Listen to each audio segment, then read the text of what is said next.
I would disagree with your point, Rob, about it being repetitive. Yes, it is repetitive, but... You disagree with my point about it being repetitive. I agree it's repetitive. Well, no. Don't your parents like you? No, you guys laugh. You guys laugh. But no, they don't.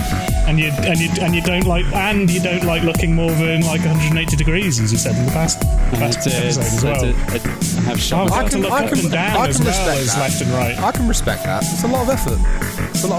There's a lot of information, like in every direction. Don't enable it. No, I'll do. I will do. Hello, podcast listeners. Welcome and thanks for joining us. You're listening to the Video Game Chat Podcast, a fortnightly podcast talking about games, tech, and other nerdy goodness. I'm Geordie, and I'm joined by my co-hosts, Rob. Hello. Gary. Hello. And Brendan. Bonjour. We hope you enjoy this podcast, and if you want to join in, ask questions, or suggest other topics, we have a new Discord where you can chat about games and news with our awesome community. You can also follow us and message us on Twitter at VGC_podcast. Our links are down below. So guys, how have we been doing since the last episode? Can't complain. I mean, I'm sure I could, but I choose not to. It's too bloody hot. It is too... It's so hot. So hot. It's been like 2 weeks of... Well, not even 2, but about a week of just constant heat and sweaty everything. We have just been having rain. It only started getting sunny this week for us. I wish we had rain. As of yet, Geordie and I, being in London, have had to deal with plus 30 degrees Celsius heat, which I think is about 90-something degrees Fahrenheit, with no air conditioning, because we're in the UK. We cannot have air conditioning because we don't have windows with holes in them, so that we can't put the air out. If we open the window up, then there's no point having air conditioning. Doesn't make any sense. So unfortunately, we are stuck in what I said to the guys earlier before we recorded, but some Reddit user used the terminology bollock soup, which is pretty disgusting, but quite true. But yeah, it is warm here. And I am suffering sitting at my computer, recording this podcast, and whenever I play games, just constant sweat. I now have a special towel that I use just to mop my forehead. Oh, it's the gaming towel. It's the gamer towel. It's there for gaming. It's RGB. It's got flashy lights. Of course, they're branded. And, we're selling them with our socks. Liquid cool. Oh my god! Liquid. See, this is the gamer gear we need. We need liquid-cooled peripheral clothing to keep every aspect of us just wicked of moisture. Bone dry. Yeah, I want to feel like a prune, but not like, prunes are kind of sticky and like still have a little bit of moisture. What? Just get rid of that. Just all of that. Just give me like maybe a bit of sand that's molded into a prune. I want to be drier than a grain silo. I just want a cool breeze. That's all I want. Just a cool breeze constantly. But yeah, other than the weather, what have we been playing this week? Have we been playing many new video games? No. There's nothing's come out. New video games? What's a new video game? Well, I mean, you have played a new video game, yes. but you weren't very impressed with it. That is true. Geordie and I, and Brendan, have actually been enjoying it quite a bit. Yes. We are talking about The Guys That Fall. The Guys That Fall. That really, really rolls off the tongue. That's going to really Yes. pass. Hashtag Guys That Fall. Hashtag Guys That Fall. So we've been playing Fall Guys. It's very good. Yes. In case that wasn't clear. Yes. In case it wasn't clear, yes. Mediatonic and Devolver Digital came out with a brand new sort of 60-player battle royale, which is sort of heavily sort of influenced by Takeshi's Castle and sort of Total Wipeout. Apart from all these little bean-esque characters that wear different costumes. Very cute bean characters that wear very cute costumes. And Rob wasn't very impressed with it. Nah, it was all right. It just wasn't for me. It was that sort of thing. You know, I don't really have anything too bad to say about it. I just didn't have a lot that good to say about it either. I still wasn't like completely sold on it, to be honest. Shame. I really enjoy it just because it's dumb. It's very dumb. I don't really take like the game too seriously either. I'm sure there's people who really, really want to win all the time and they have to be the best at it. But to the point where they would use speed hacks? Yeah, there have been people who've been hacking. There have been people who've been using flying hacks as well. Oh, God. It's sad cunt. Yeah, that is just taking the piss. It's a bit sad. The thing that sort of baffles me about it is just that, like, I've only played it a few times now with you guys. Fundamentally, the game, as you had said, is like Takeshi's Castle, but there's not that many levels to it, so you'll be replaying the same sort of things, and you're competing against a lot of people on it, and sort of you work your way down into a smaller group, and then you compete for a crown. And fundamentally, out of all, 8 different levels, all of them are small. They'll last less than like 5 minutes, if even 5 minutes being generous, maybe 2-3 minutes. You finish the levels, you get purple tokens, and if you get all the way to the end, you all compete for 1 crown. Purple tokens are used to buy cosmetic items. Crowns are used to buy cosmetic items. That's it. That's the game. You will keep replaying those missions over and over and over and over and over again, just so that you can get new skins that you can wear while you replay those missions over and over and over again. So the fact that people are fucking hacking for this fucking glorified microtransaction engine is just fucking embarrassing. It exudes small PP energy. But no, they've done like fucking amazingly in terms of like sales. I think they've like outsold PUBG within like the first week. Really? An amazing success for them. Yeah. Like considering how popular PUBG was, like when PUBG first came out. Yeah, the new updates brought in, I think, a couple of new game modes and stuff like that. Ones that I've not played yet because I've seemed to be getting the same maps on rotation. But yeah, they've added a few different new game modes and stuff. Oh, here's the thing that I was looking for earlier. So they've sold 2 million copies on Steam. There's been 23 million hours watched on Twitch. 60 million Fall Guys have fallen, and 1,500,000 crowns have been won. Bloody hell! And that was as of 2 days ago. So I wonder how many hours people have racked up in total in this game. I can imagine it's fucking tons. It's like there's going to be some sweaty tryhards. It's constantly like the second most streamed game on Twitch at the moment, so it's very popular. Yeah, we were saying it's the that new thing. Yeah, like Jody and I were talking that it is going to be the new Battle Royale. It might even knock Fortnite out of the water.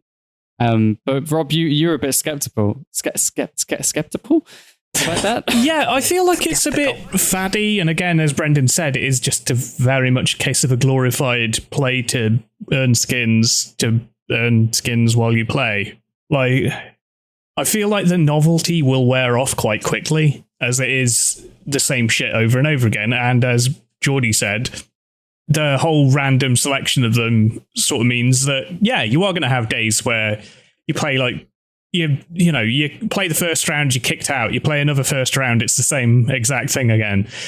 And I think that's the sort of thing that is going to put people off long term. It's just, I don't know whether it's going to have enough to keep bringing people back. So, personally, I don't think it's going to last as long as... I know you keep comparing it to Battle Royales, Gary, like an actual big open world FPS shooter Battle Royale. I just don't Well, it is a Battle Royale. Yeah.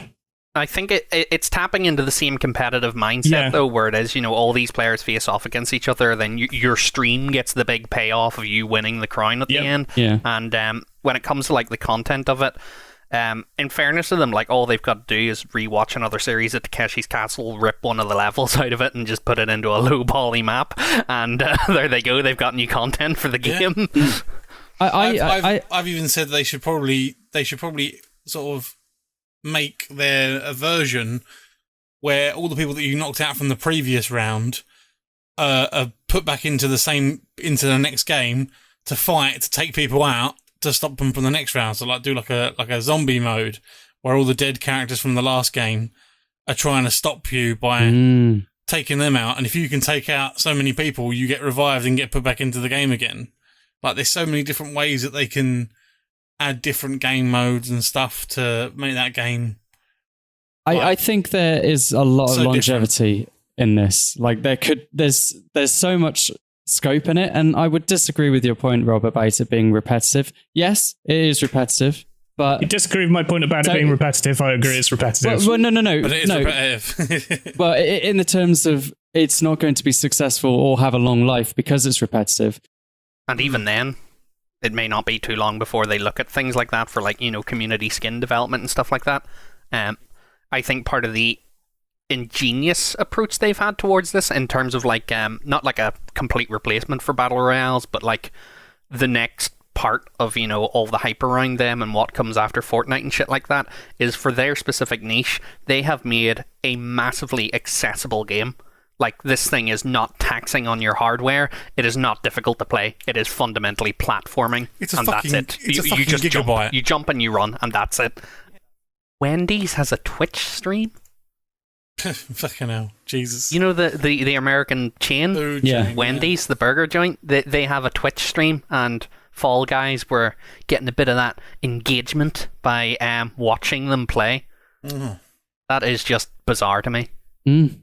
Yeah, companies Does, having Twitch accounts is something that's unless you're a games company, having a Twitch account is a bit of a weird thing. Like, It's kind of a great grift, though. Could you imagine someone who's like, they're in charge of social media and marketing and comms, and it's just like, what sort of special role can you bring? It's like, I'm going to set up a Twitch stream and I'm just going to play video games, but it'll be branded, so it still counts. Well, the funny thing is, it kind of works. Yeah. yeah. Otherwise, Just the fucking works. US Army wouldn't be Just doing works. it to exploit children. Yeah. That's a throwback. Fucking hell. Go watch that But episode. for Fall Guys, I will probably keep it installed, but I'm not going to be regularly playing it because it is just kind of nothing. Yeah, it's just a fun little party game. Like, if you fancy having a laugh and just sort of chatting shit, sort of catching up with people, play a bit of Fall Guys. Yeah.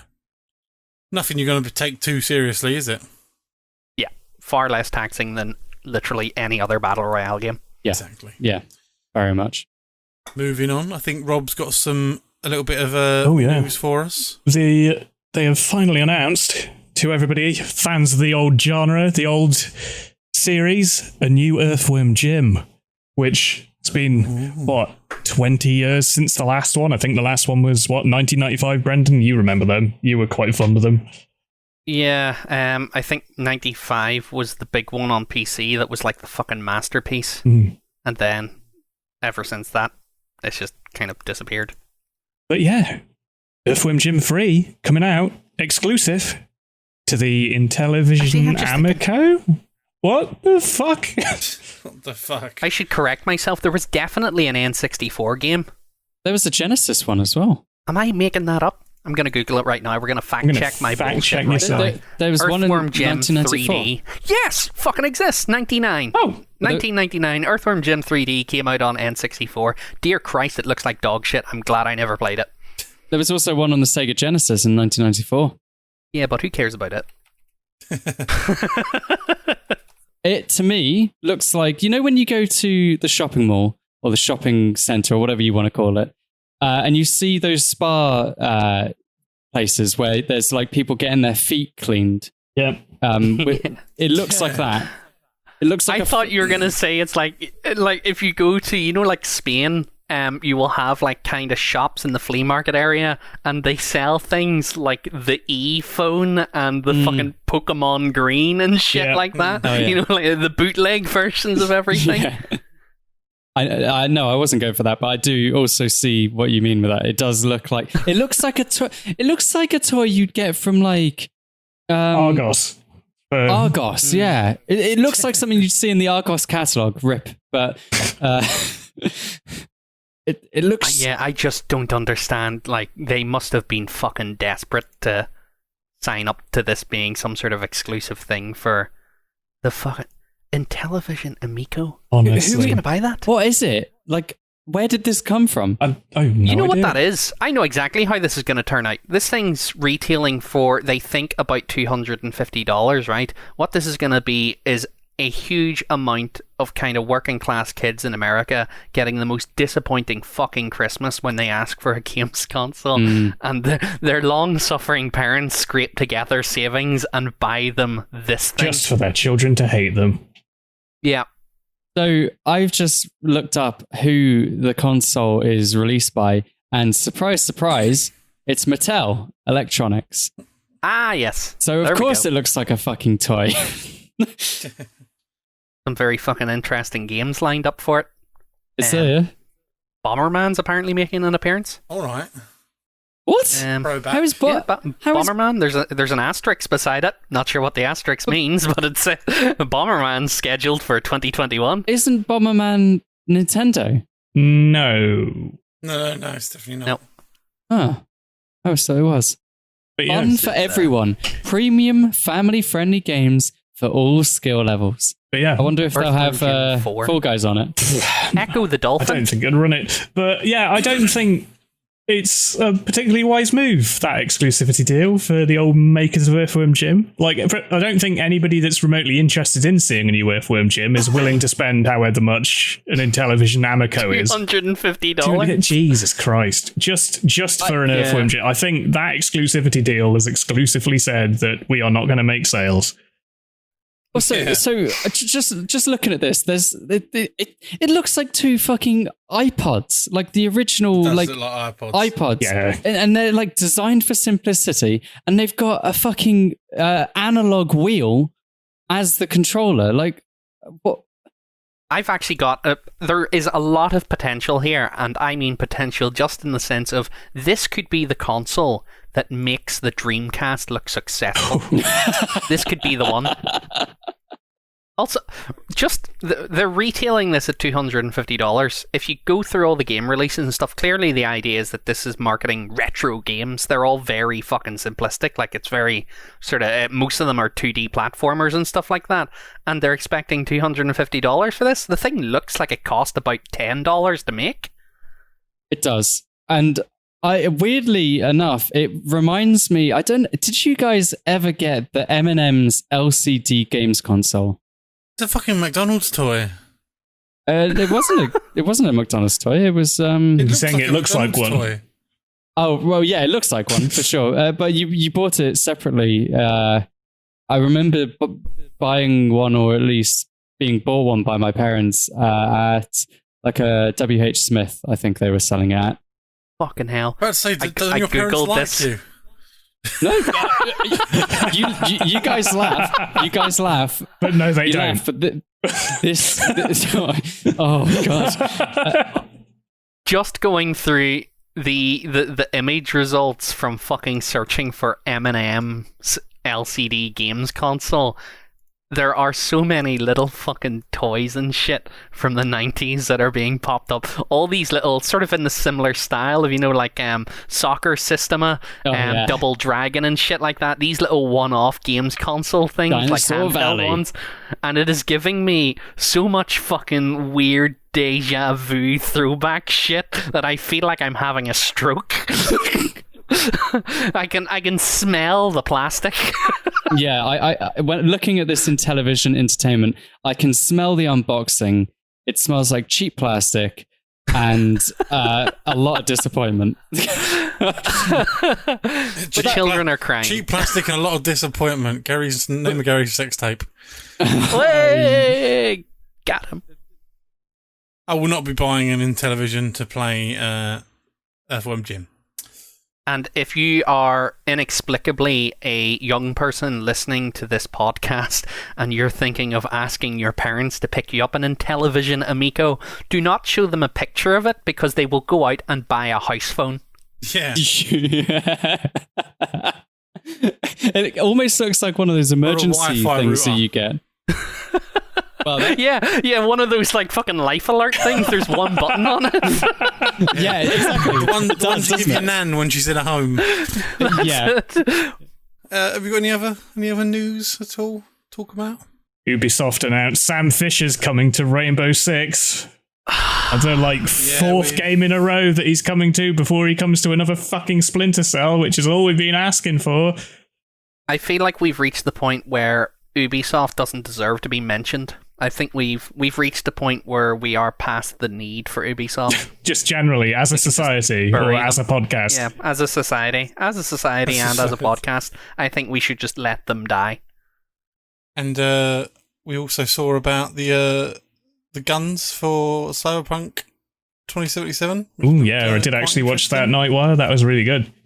Yeah, I was very impressed with the quality and also the different areas in which you can explore in the game. I was actually more interested in their little behind the scenes thing with Refused. I really like Refused, and the band, yeah. And they're actually that was quite cool. becoming, they are the band behind the in-game version of Samurai from the Cyberpunk RPG. So really looking forward to their take on that, because as they said, the way they've done it, it doesn't feel like them doing another band. It feels like it's them as a different band. So, it should be quite different to what they usually do. But obviously there's going to be some sort of vocal inflections and stuff that are going to be quite similar to fans of the actual band. So, looking forward to that. I think that's all we got time for the news. We will move swiftly on to our main part of this podcast, where we have got a guest.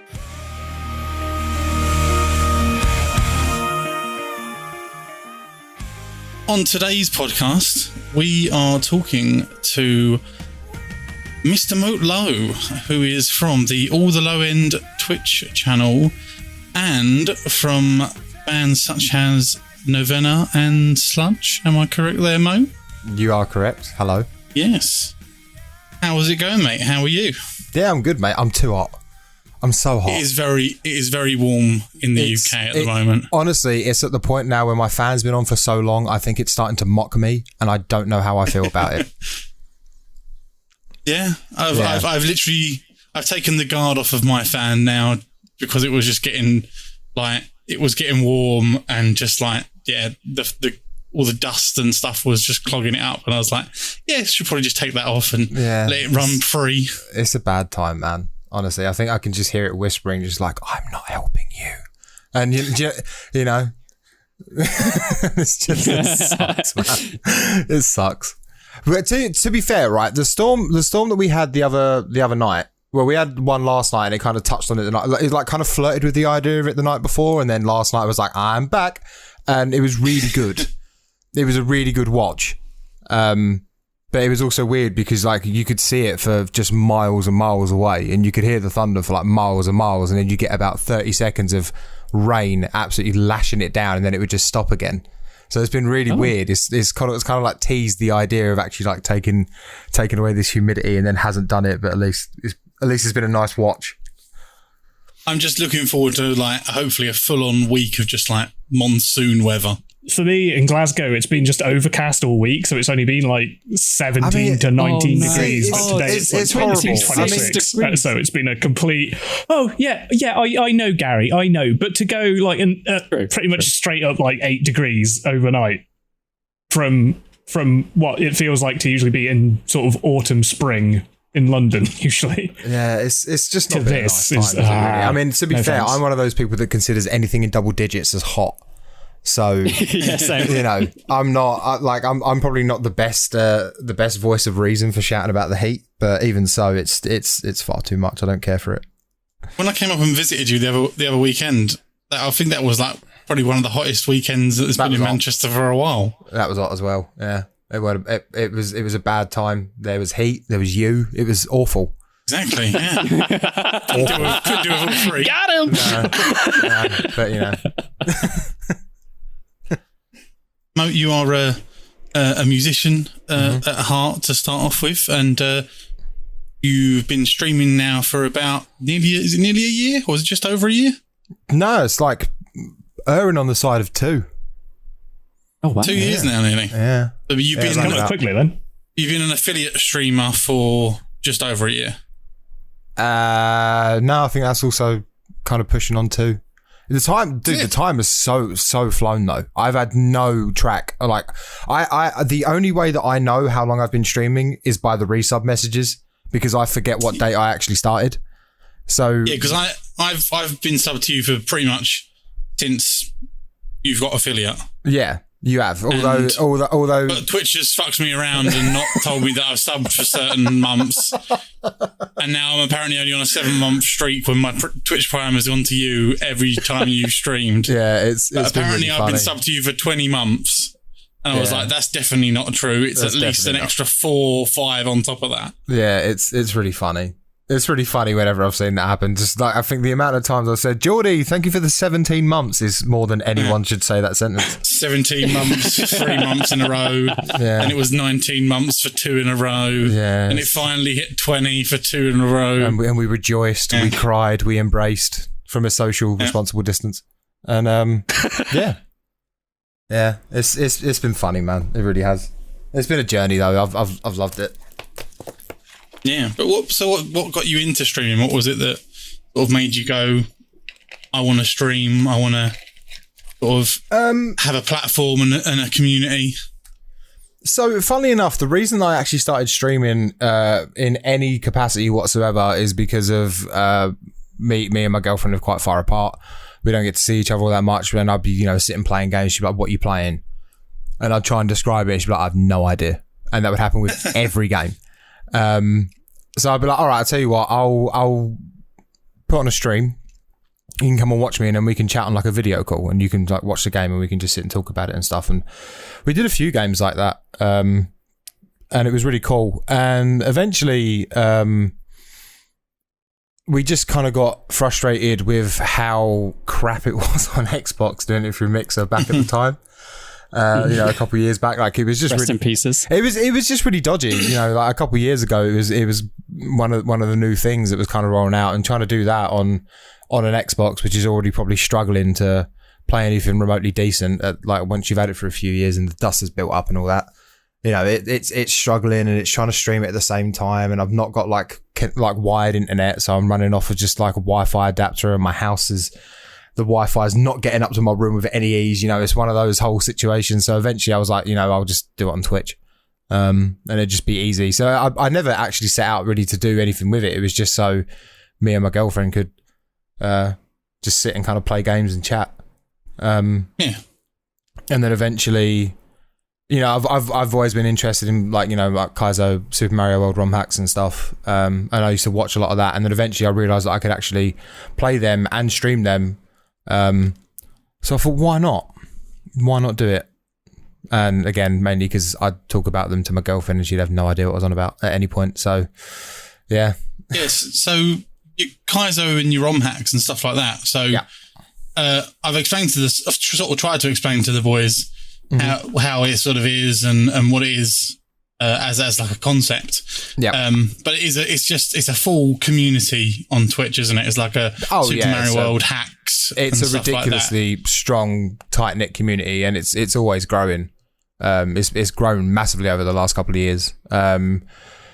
It was around before Mario Maker, but Mario Maker ended up putting a kind of a big spotlight on it, as it were, because of streamers crossing over between playing SMW and playing Mario Maker.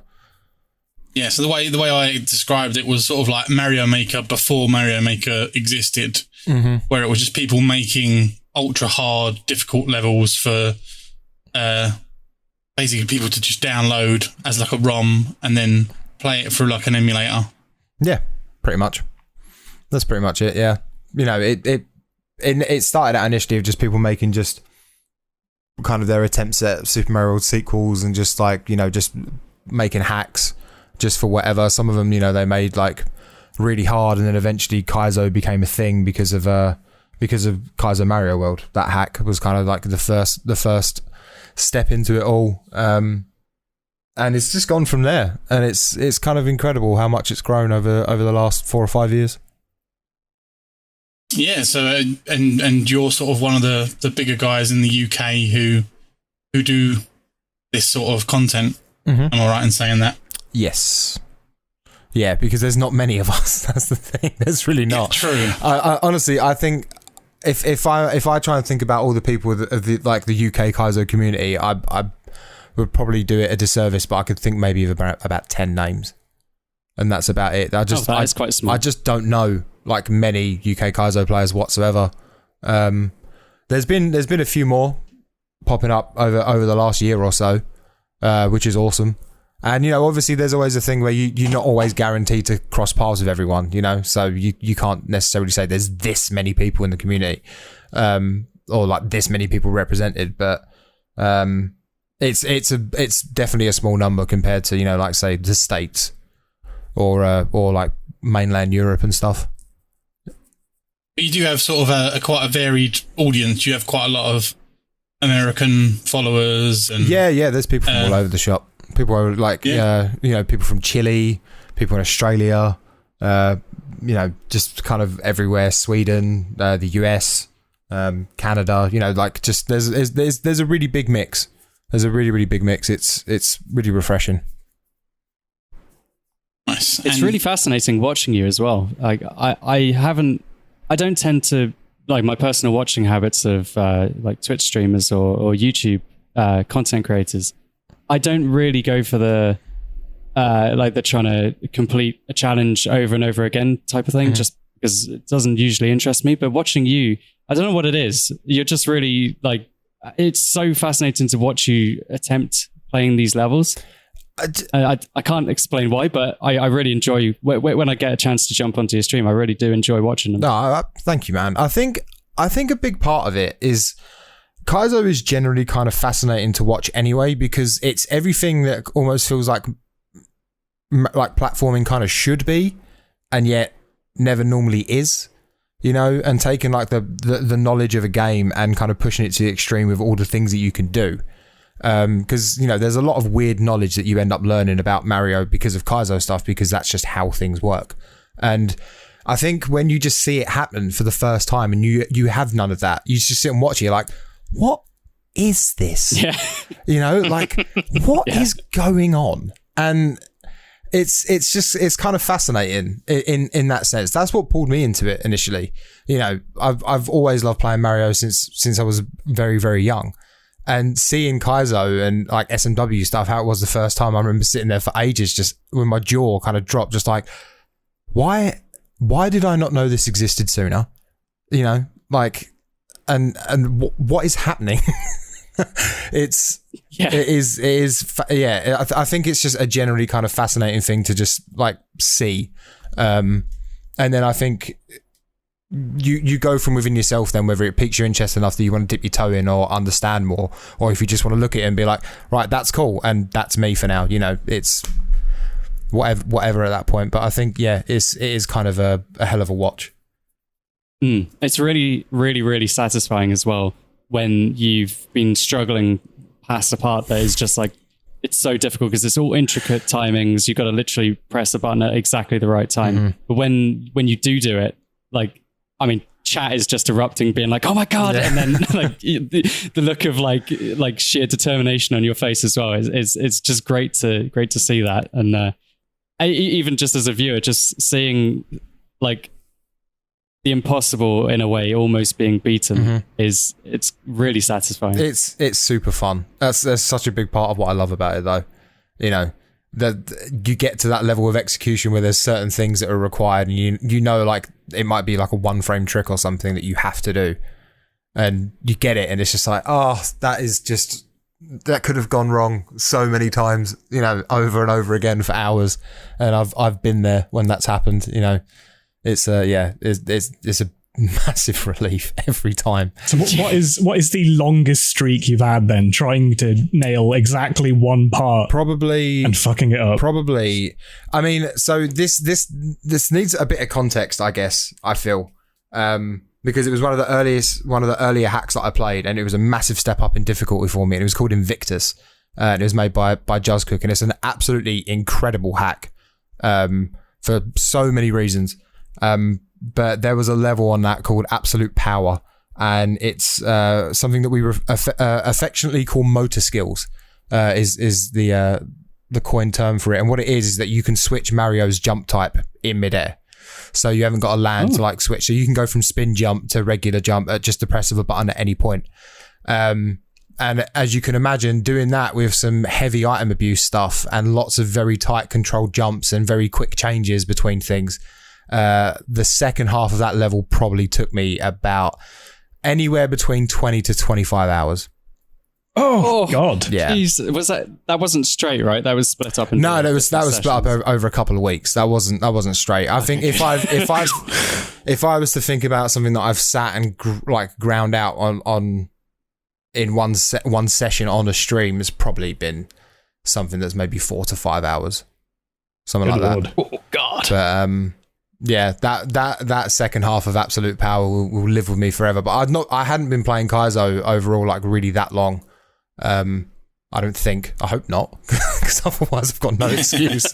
But yeah, that was really difficult. But it's one of the most satisfying levels to like sit and do and watch it back. That was a really big victory for me. Nice. So talking about like obviously when you first sort of picked up Super Mario World and stuff like that. Mm-hmm. So what was your first console or your first sort of venture into gaming, and what was your favourite childhood games? So it was the NES. I was about 2 years old when I started playing Super Mario Brothers. Nice. I distinctly remember playing a lot of SMB3 on that as well. I had a Game Genie, which I think I may still have somewhere. And I used to have that, and I used to sit and just like put loads of cheat codes in on Super Mario and just mess around because I was like 4, and just didn't really know. Played a lot of Duck Hunt as well, and that was kind of like. Did you have the light gun? Yes. We still have it. I'm sure we do somewhere. I honestly don't know. I've got like my original Super Mario Bros. Kart, and I think I might have SMB3 as well somewhere, but like. The NES has gone missing a long time ago, and I've no idea when or why, and it upsets me to this day knowing that it's just in the ether now, and I have no idea where it is.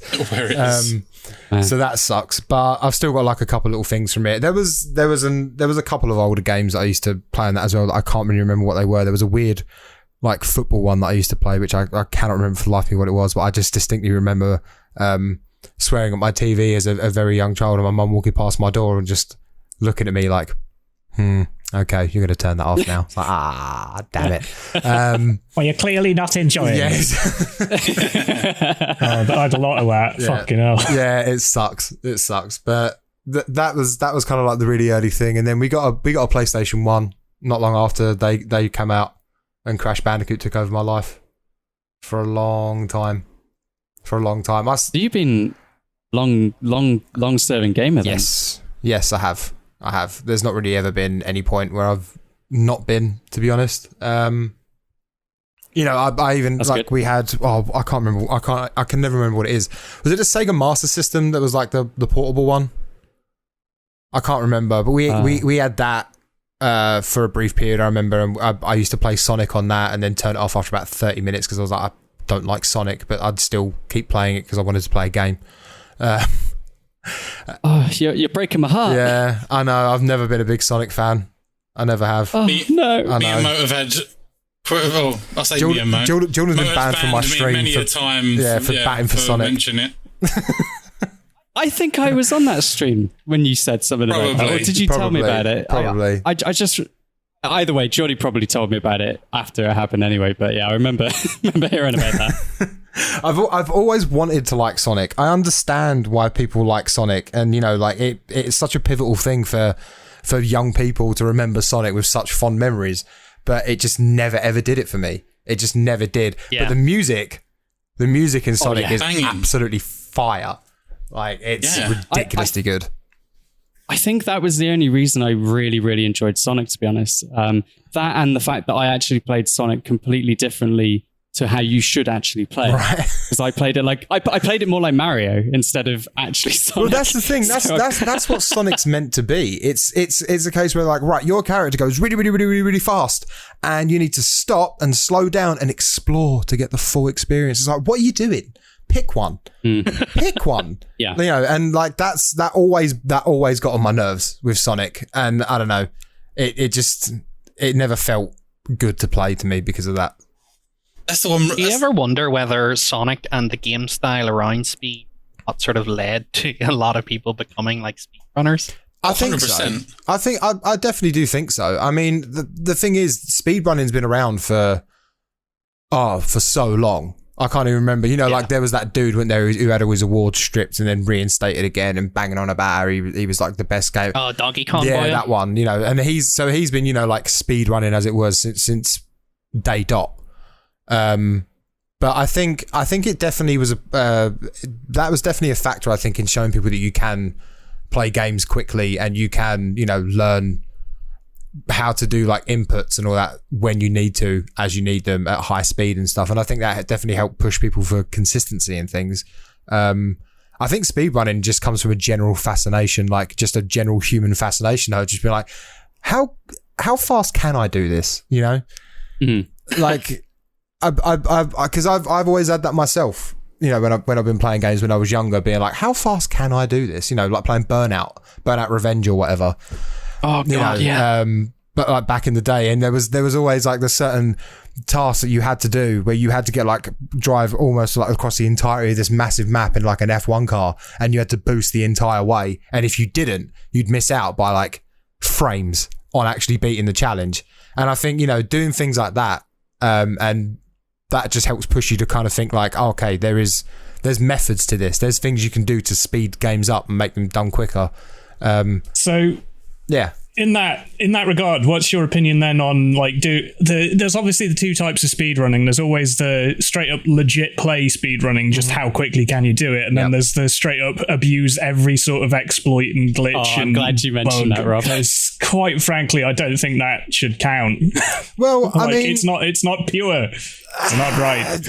I mean, right. So if you think about it in the terms of what is speedrunning, you know, it's getting from the start to the end of the game as quick as possible. And if there are things in the game which can be exploited to do it, then that's fair enough. I think what matters is the distinction of categories, you know, and that's and I think, you know, if people enjoy breaking the game to the point of getting through it as quickly as possible, that's awesome. And I love seeing a game push to the boundaries of what can be done with it. And people just abusing the idea of just a game being this thing and being like, it's really not. It's actually just this thing that I just rip apart and then just get to the end, you know. Yeah, because I remember watching a Super Mario 64 speed run that involved getting into like a corner of one room, like doing a weird glitched out jump backflip thing that then launched you into the room like behind the final locked door, so you didn't need to get 100 whatever keys in the game to get to it. You were just there because it glitches you out and lands you in that exact spot.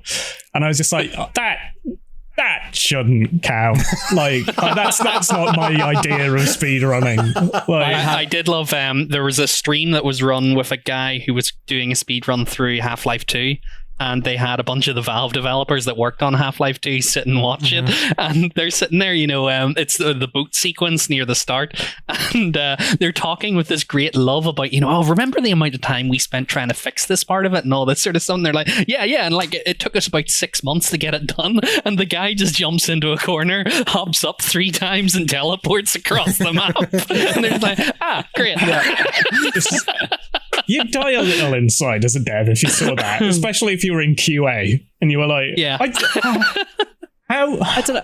I feel like because I have a really fond appreciation for exploiting a game to its full potential, because I try and push games as far as possible because I like to explore what you can do within the remit of that reality, and sometimes things can really surprise you. Like, yeah, you can do some crazy things. Like for example, your SMW hacks. They rely upon that in some regard.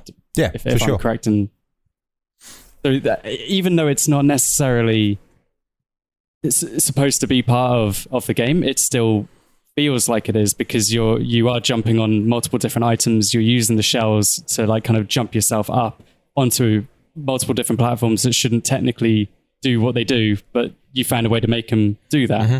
And I think there's a lot more creativity behind that. I like it. Yeah, it is really, really, really interesting. What I love about, you know, seeing that and seeing what people do with it is just people's eye for design.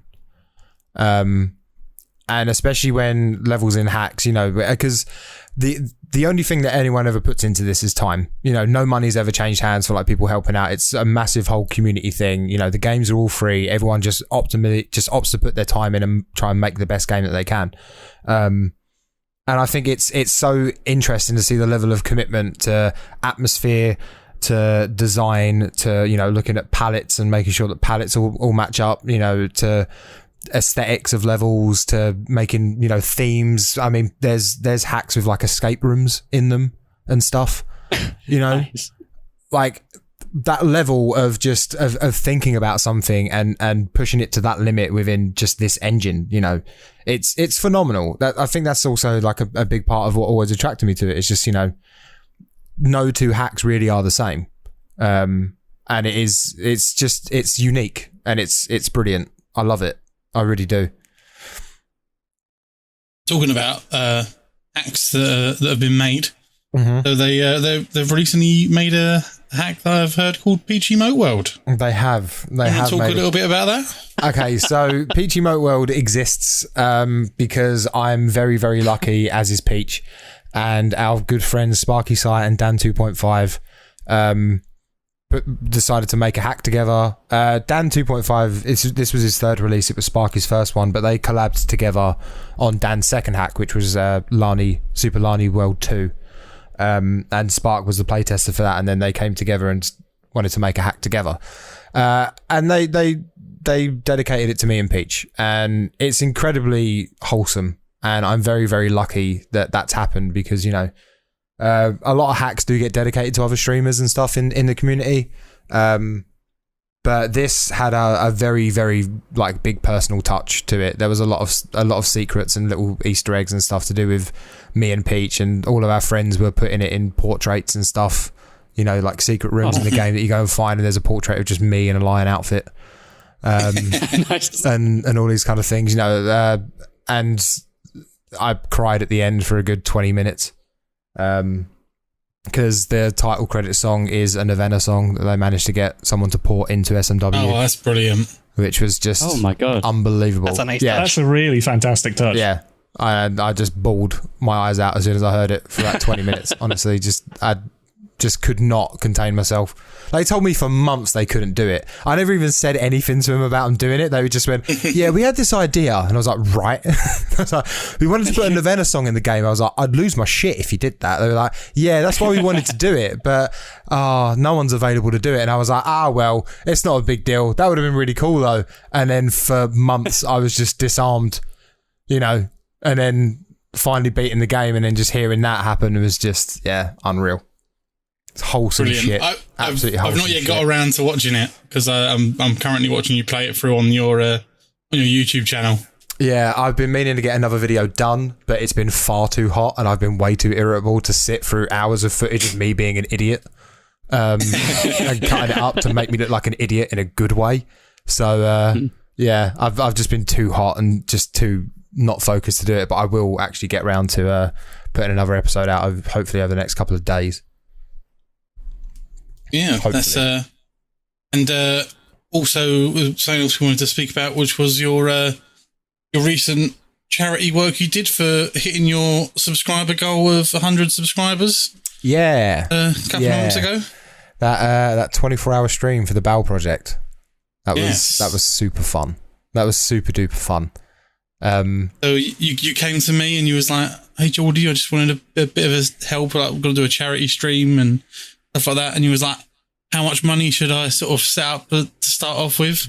Yeah, And I can't remember what Yeah. figure you came up with basically to start off with. I think And I about basically 250 just- quid, wasn't it? 500. Yeah, 250 quid or something like that. And I was like, "You're having a laugh, aren't you?" And I was like, "You and your community." I was like, "Put that up to like 1,500 at least. $2,000. I was like, nay. And then you was nay. like, no, I'm never going to do that. And I was like, wait, people will do it. They'll do it. And how much did you end up raising? After subs and bits and other donations as well, I think it was $1,885. Bloody hell. Nice. Step aside Captain Tom and bring in Captain Moat. Yeah.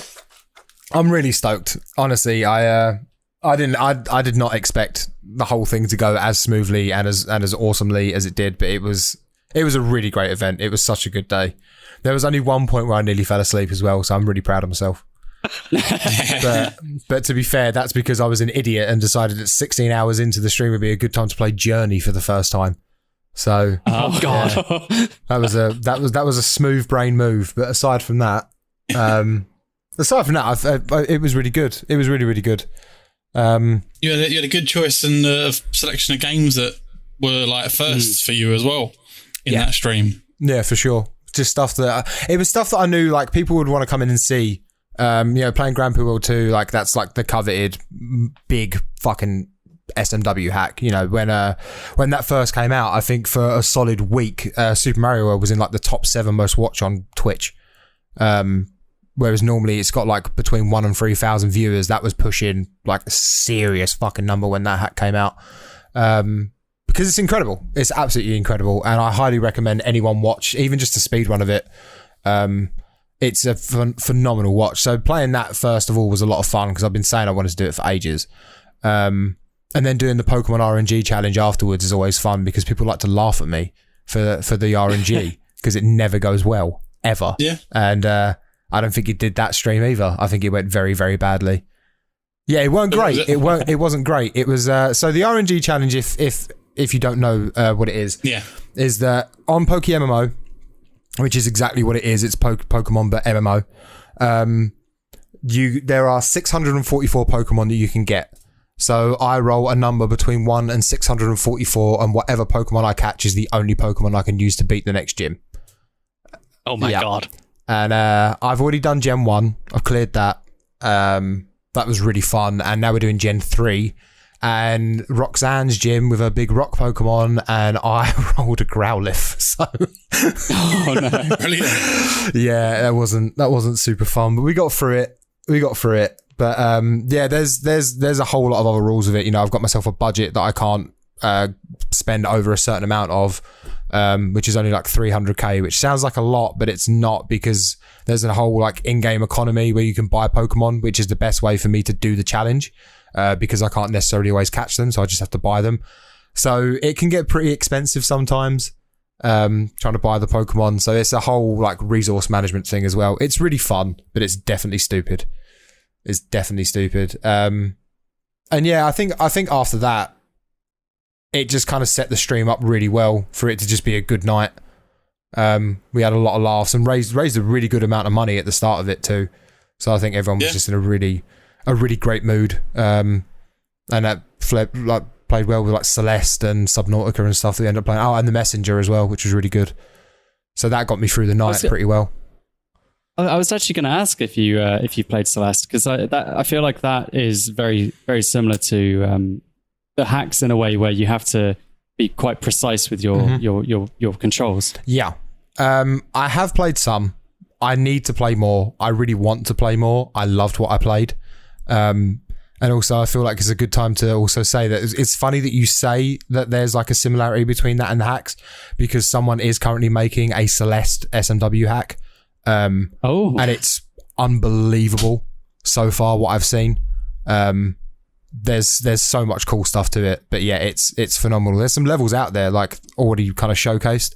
But that's going to be a big game changer for SMW hacks. I think when that comes out, I think there's going to be a lot of buzz about it, because it's just so well done. It's so well done. So much you can do for it as well. Generally, like if you can kind of think it up, you can almost do it in the hack. That is literally it. That's the thing. That is literally it. We've said that for ages. Like if anything can be done on a SNES, like at any point, then it can be done in Super Mario World. And even then, the things that haven't that can't be done, you wouldn't think would be able to done, can be done in SMW. People can just ASM loads of kind of stuff. For instance, there is a patch that exists which you can put into your hacks, which gives Mario a portal gun, a fully working portal gun. So, there's almost like no limit to what people can do with it, which makes it just incredibly exciting as well. Awesome. So, one thing we wanted to sort of put into this and sort of ask was, sort of looking forward into the future of gaming. We do quite a lot of sort of news segments and stuff like this on the podcast, and sort of just wanted to know what sort of games you're looking forward to coming out quite soon. Is there anything you're looking to sort of stream that's coming out soon and stuff like that? I think the thing that's got me the most excited, for at least that I can think of, is the Demon Souls remake. Because that's really pushing me to want to play Demon Souls actually on a PS3 first, and then play it again on PS5, and then be like, this is so much better. Wow. I want to have that moment instead of just playing it on PS5 and it being, incredible and then never really experiencing it properly. But that's kind of like the main thing on my mind. I really don't know like what else. It's so funny, isn't it? Because so many things get announced, especially in like these weird big heaps, and especially over the last couple months with the world being the way that it is because of Corona and stuff. It seems like games have done a lot more to kind of be like, well, here's this, and here's this, and here's this, and yeah, there's just been a lot. So it's hard for me to even remember like a lot of the things that are coming up. Cyberpunk looks like it's going to be cool. We've all agreed that Cyberpunk is definitely one that very hyped for that. Yeah, I think that's going to be really, really cool. I never got a chance to properly play The Witcher 3. Have you not? No, I really want to. I fully recommend it. I really, really want to. Especially during lockdown when you've got more time at home than usual, sort of thing. If you can squeeze in a few hours a game and go for it, you'll start getting hooked. I know. You played one of the Witchers on stream, didn't you, mate? I did. I played through a good chunk of the first one. And then I can't remember what happened, but I definitely got distracted by something, and then that was that. I don't mind the first Witcher. I was actually really enjoying it. It's kind of just like a fancy point and click. It is a very quality difference. It is quite horribly. It has not done that well in terms of time, but it wasn't bad. It wasn't a bad experience. No, I never got around to playing the second one either, even though I did want to. So yeah, I don't know. I never got a chance to properly explore The Witcher 3. Hopefully I can at some point, because it would be really, really good. I know I'll like it. That's the thing as well. I know it's automatically that I'm going to enjoy it. So hopefully CD Projekt Red are going to knock it out of the park again, and Cyberpunk will be as good as everyone wants it to be. I'm sure it will. I'm very, very sure it will. But yeah, I don't know what else. I really don't know what else. I've been, I guess part of it is just, you get so absorbed in a community with all like hacks coming out all the time, and looking forward to like new hacks coming out, which even then there's not many that I can think of. There's Hark Bros 2, there's Super Rift World 2, and they're like a couple of the main ones that I'm looking forward to the most. And that's kind of really, really it. I think I've just been very focused on trying to do the little things that I've got to do at the moment, Like You've also been streaming quite a lot of your Dark Souls as well recently. Oh yeah, I've been playing the Cinders mod of Dark Souls 3, which I highly recommend. I highly recommend if anyone ever wants to play Dark Souls 3 but have it feel kind of fresh, then yeah, Cinders is a fantastic mod. Just don't play it online on Steam; you'll get shadow banned. So don't do that. Definitely don't want that. No, you don't want that. No, you don't.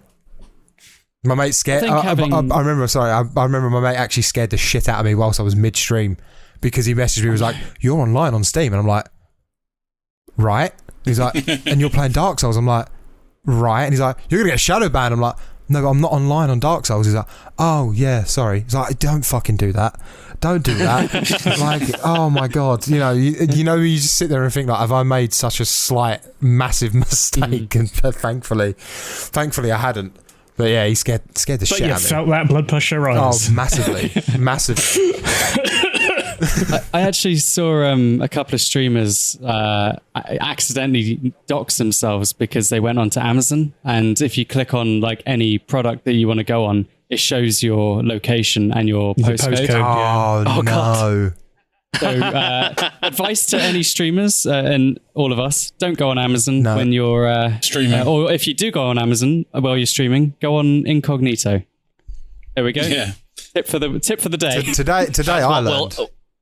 Gary, most of the advice you've ever given me just involves incognito mode. I need to raise question. The stream fuck up that will always live with me was when GTA 5 was released, and there was some boy, I don't even know what his name was now, but he was streaming and he had loads of people watching the stream because he was up probably as one of the first ones installing it on PC. And PlayStation 3. And yeah, he opened up the little like window which showed his key, and he like typed it in, perfectly fine. Everything was good. Everyone in the chat was nice and friendly. Typed it in, hit install. Key already used. Someone fucking nabbed it. They were waiting.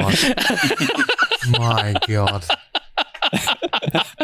Some guy with a typing speed of 400 words a minute. One of those few people that speedruns typing of the dead, like an actual legend.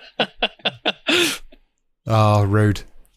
That also takes into account the stream delay, which must be at least like 20 seconds.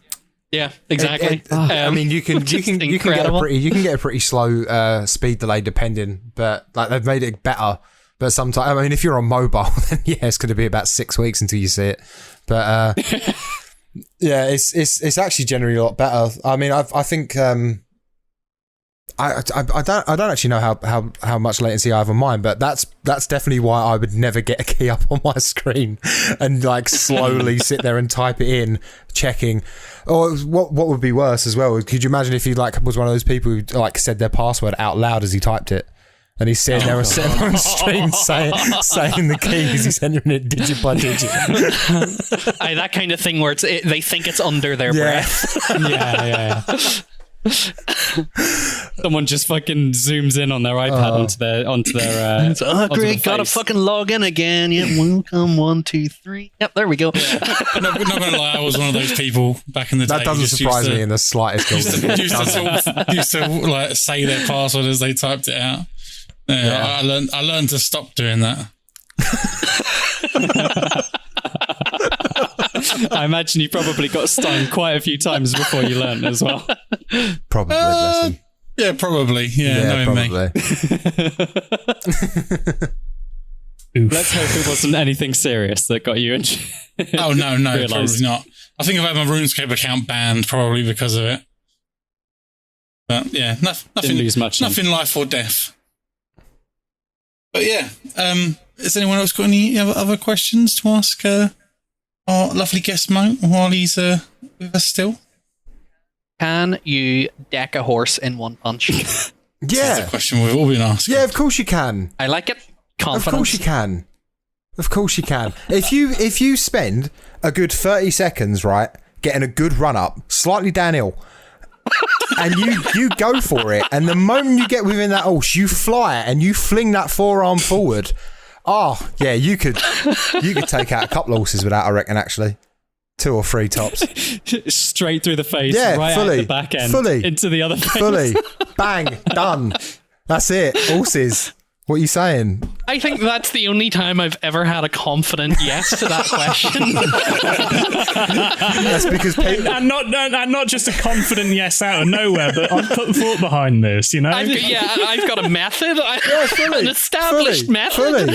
Fully. You don't grow up in Raynham without decking a few horses. No, that's not true. To be fair. Over the chase, yeah? Yeah, over the chase, mate. Get on the big hill, run, fly, deck, done. Done. That's when you know you're growing up. As soon as you can do that, you get an Oyster card. Don't teach that fucker for eating your grass. No, you grew up in Essex, right? Yeah, I did. That was the only part of speaking to you this entire time. That was the only part where I heard any Essex come through. Do you know what's funny is the amount of times this year on stream I've been asked, "Are you Australian?" That's been my favourite one. It's been 7, at least 7. It's Oh, wow. incredible. Yeah, people are like, where in Australia are you from? I'm like, fucking nowhere. I don't live there. What? Where did you get that from? Crikey. Just fucking make up an answer. But everyone says the same thing. They're like, oh, you have a twang. Like, what?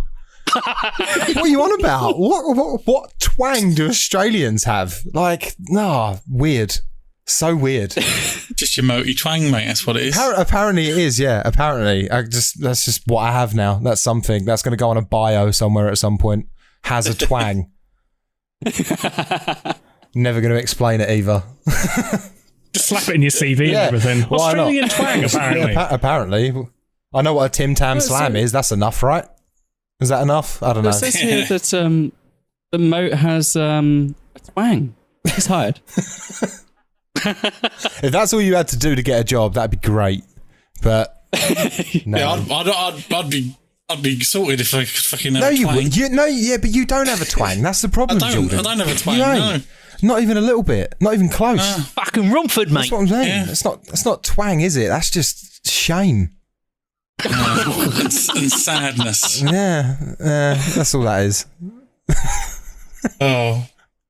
An actual question related to gaming and go on. what this podcast is about. Yeah, what games have you been playing recently off stream? Something that you haven't been sort of projecting to the world. Shameful little A secrets. lot of They Are Billions. Yes. A lot of They Are Billions. I don't know why. Almost. Are they billions? They are at the end.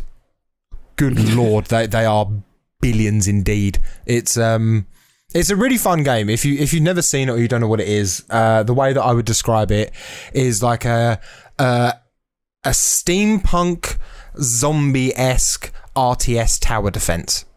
You have your one main tower that you need to defend in the middle, but it is set out as an RTS with a map. It's all resource management and expansion and, trying to make your base better. But the thing is, the whole time is just there are zombies just around that can just stroll in and just ruin one of your houses. And if that happens, then your whole game's over because the game doesn't like you and wants to end it very quickly. It's ridiculous how fast it goes wrong. You could be, 3 hours in, having the game of your life, thinking I've got every wall covered, I've got all these soldier units, they're all veteran, I am safe, and then you just hear screaming on the left side of your headphones and see a notification being like, the outburst has taken over the colony, and you're like, fuck, it's done. It's done. Nothing saving this. And it really is just that quick. It's brutal, and I'm not even playing on normal mode yet. So Jesus, is that just on easy? yeah, that's just on easy. It is. Jesus. It's disgusting, but it's so good. It's such a great game. I really recommend it if anyone is like an RTS fan, because I think it's just a very cool take on it, even if it is very punishing. But I've never really been much of an RTS player, but this has grabbed me quite substantially. I saw a couple of streamers playing it, and I like the look of it, but I also understand that I probably wouldn't enjoy it. I probably get to a point where I'm really enjoying it, like So you where have it's to look going in well, more and than one I'm direction, Gary. fuck you. It's gonna ask a lot of you. Yeah, apparently I can't look east or west or north or south. You don't know directions, Gary. That's what it is. And You just don't know directions. you don't like looking more than like 180 degrees, as you said in the past episode as well. I have shot I have myself. to look up and down as well as left and right. I can respect that. It's a lot of effort. There's a lot of information, like in every Don't direction. enable him. No, I will do. I will do. To be fair, I have the problem of I think every way that I'm facing is north, right? Not to the point where I like immediately if I turn left, I'm like, oh, suddenly that's north, and then I turn left again, like suddenly that's north. But if you ask me at any random point in a day, I will be like, well, the way I'm facing. And they'll be like, why? Like, because that's the way I'm looking. That's north. It's like, no, You've got that's not. got a 1 in Yeah. 4 chance of being correct. Well, there's that as well. Do you know what I mean? There's that as well. If I point both arms out, I'm halfway. I'm 50-50. Like, I don't mind. I'll fudge the numbers, but I know. If anyone asks me the way I'm looking, that's probably north. It's definitely not, but it probably is. So that's. I love the confidence there as well. Like you could just certainly say, right, we're facing north. Yeah. Doesn't matter. Yeah, why not? Love it.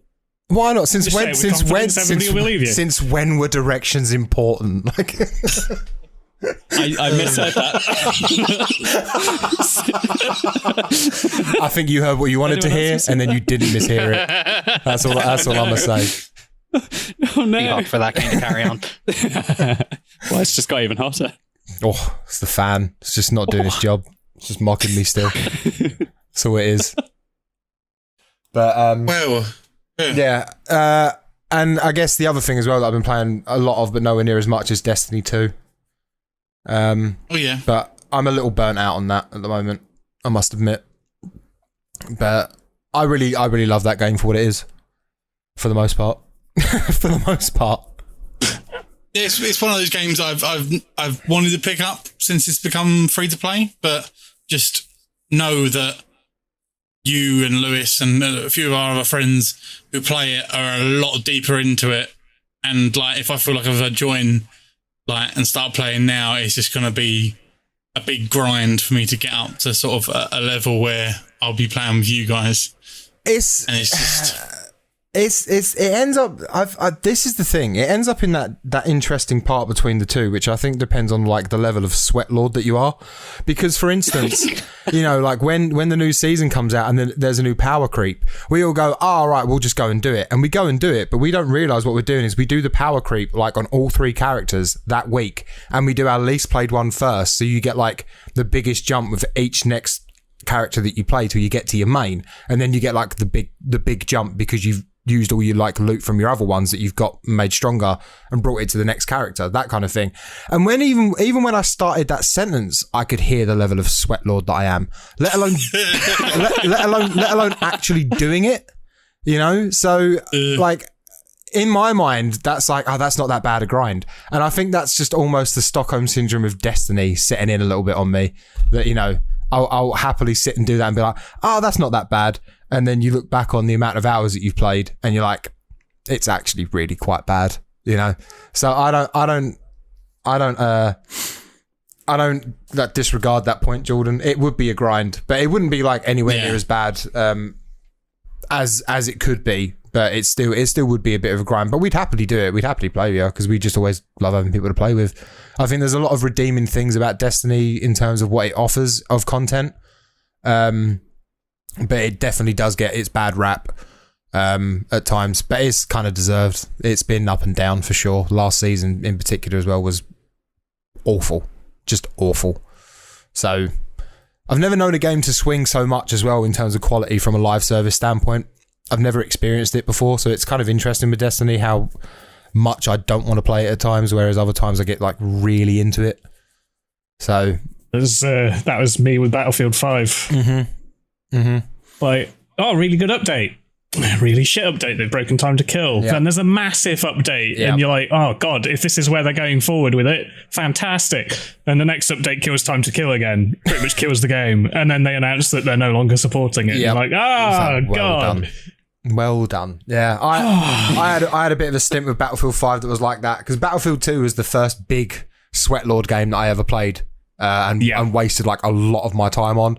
And you played a lot of Bad Company 2 back in the day, didn't we? We did play a lot of Bad Company 2 as well, and I played a lot of 2142. And what I would give, would give for 2142 back, because Titan mode is one of the best FPS like game modes I've ever played in my life. Exactly, and it's fantastic. It's just never existed again, and it just never fucking will.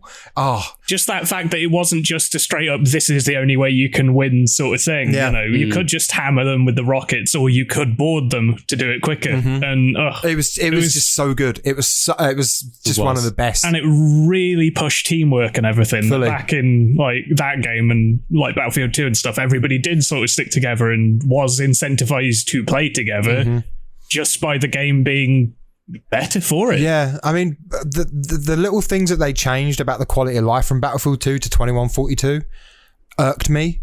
But then when I played Titan mode, I was like, this is worth it. This is actually worth me disliking how this game feels, because this is so fun.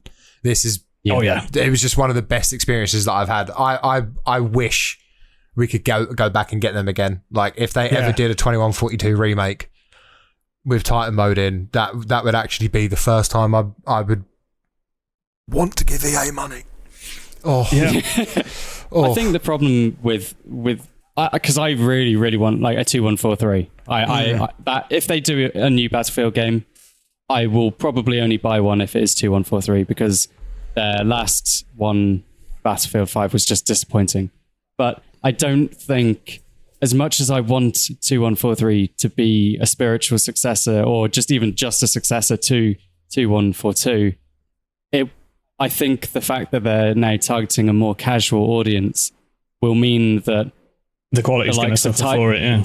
Titan mode won't work because people don't work together in that game because it's built for casual gamers. It's more towards the side of COD now, whereas what was the game that we were playing the other day, Brendan? The one that you like? Hell Let Loose.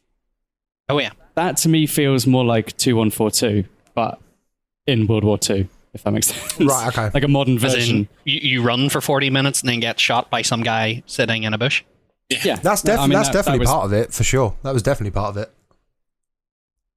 I feel like the market is no longer there for that kind of game, unfortunately. Probably not. The only thing that we could hope is that they did it and hoped for like this weird nostalgia wave, which we're not going to get because that doesn't make them money. So it's just not going to happen. But you know, Can't slap a battle pass on it and charge you like £27 million for V-Bucks or no. Yeah, it's a whole new. I'm sure they do it so that if you're the commander, you get to have your own custom Titan, and it'll be bright pink and have fucking like sweaty tryhards jumping out of it. You know, lasers for eyes. Yeah, Yeah, probably. Oh, it makes me sad. Makes me sad. The glory days. They were the great days. You get home from school, your mum would be like, "Have you got any homework?" You'd lie, and then you'd play Battlefield 2 until you go to bed. It was fucking awesome. Yeah. Hell yeah. with your eyes bloodshot. Yeah, exactly. It'd be great. Wake up in the morning, your mum's like, "Oh, pink eye again." Yeah. No, mum. Get home from school the next day. Have you got any homework? Yeah, they said win 3 games of Titan mode, and she's like, "What are you on about?" And then you just ignore her again. You wouldn't know, Mum. Yeah. Exactly. Push the dinner under the door. I will eat it and give you the empty plate back. Well, that's sort of coming to the end of our time for today. Thank you very much, Moat, for coming on and being our first guest on the podcast. That's all right. Thank you for having me. It's been an absolute pleasure. It was a pleasure. If any of our listeners want to find your content, where will they go? So you could go to twitch.tv/alltheloweend. That is ALLTHELOWEEEND. If people call me all the Loweend all the time, and you know, I'm fine with it, but it just sometimes I can't help but think what is a Loweend, and you know, there's a lot of insular speculation that happens at that point, and it's a dark day. But aside from that, that's where you find my Twitch, where I play lots of silly things, and we have a lot of laughs. And if you spend enough time in the channel, you can ask me to draw you a picture. Yes, I'm currently saving up my points for that picture. that is what I want.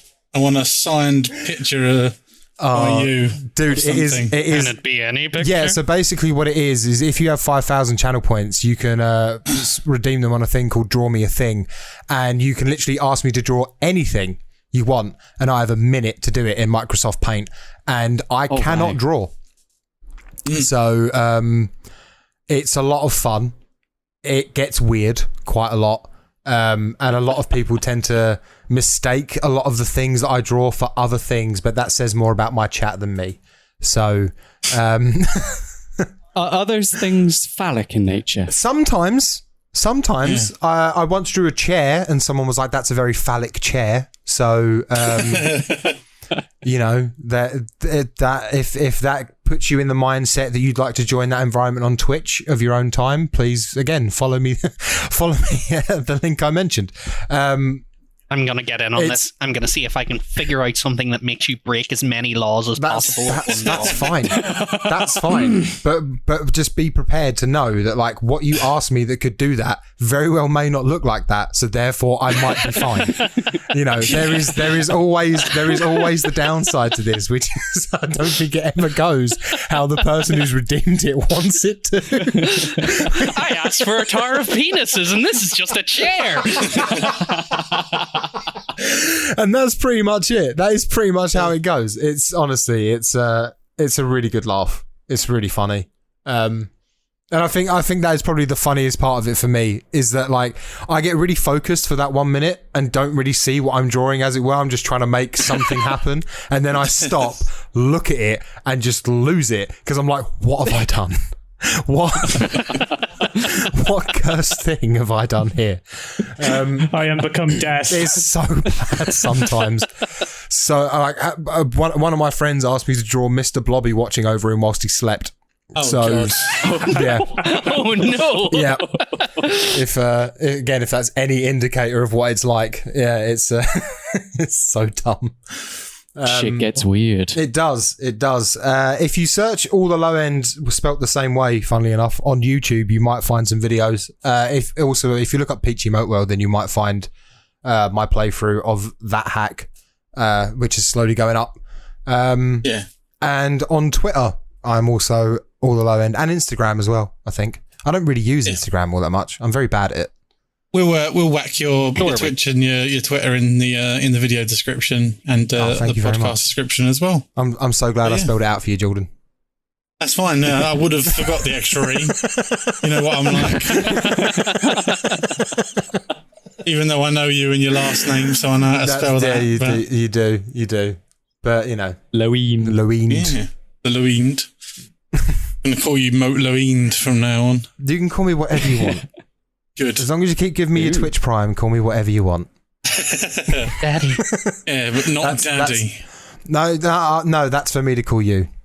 No, that's your Twitch audience, the Big Daddy Mock Club. The Big Daddy Mock Club, yeah.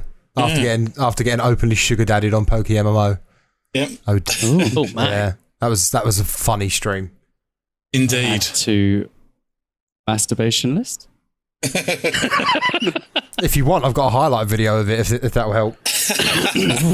Yeah, you know, I only last like 2 seconds. I'm happy to shit out myself in terms of content for, you know, a visual aid for that. I'm all right. I'm totally down. Right, so we'll also we'll finish off the recording as we normally do on the ordinary podcast. So whereabouts will we find the rest of us on the internet if we want to find ourselves, Rob? You can find me on YouTube at Rob Coxey. I will get round to making content again. I've just had a crappy year, really. Gary? You can find me on YouTube at Endash and on twitch.tv/Endash_. I am, same as Rob, pretty sporadic with my uploads, so... And just like the other two, you can find me every so often on Twitch, twitch.tv/GeordieWiz. And finally, Brendan, where can we find you? You can find me on the top of the hill looking at a horse. Oh, wonderful. Primed and ready. He's got the strats now. He knows. He knows the secrets. Right. If so a horse murderer in Northern Ireland, we'll know who it is. So we will see you all next Tuesday. Goodbye. Bye. Bye. Bye.